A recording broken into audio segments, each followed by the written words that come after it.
Ekirwadde kya Ebola kizzeemu okubalukawo mu ggwanga lya Democratic Republic ya Congo okusinziira mu buvanjuba bw'essaza Ituri.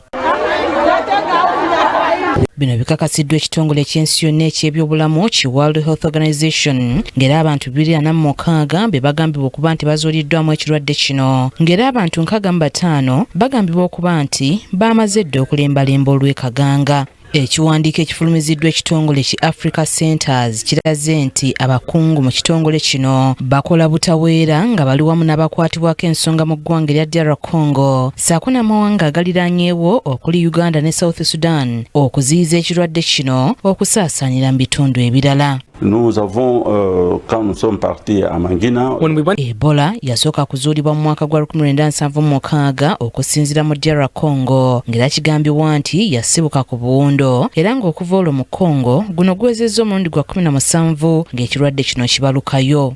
Ab'ebyobulamu bagamba nti ekirwadde kino kikwata abantu okuyita mu malusu n'abo abalina amabwa so obubonero bwakyo mulimu eky'omuntu okuvaamu omusaayi omungi nga kw'otadde okulemererwa okussa, omusujja, okulumwa ebinywa, obulago obukolokoota, embiro, obuwere, okusesema n'ebirala.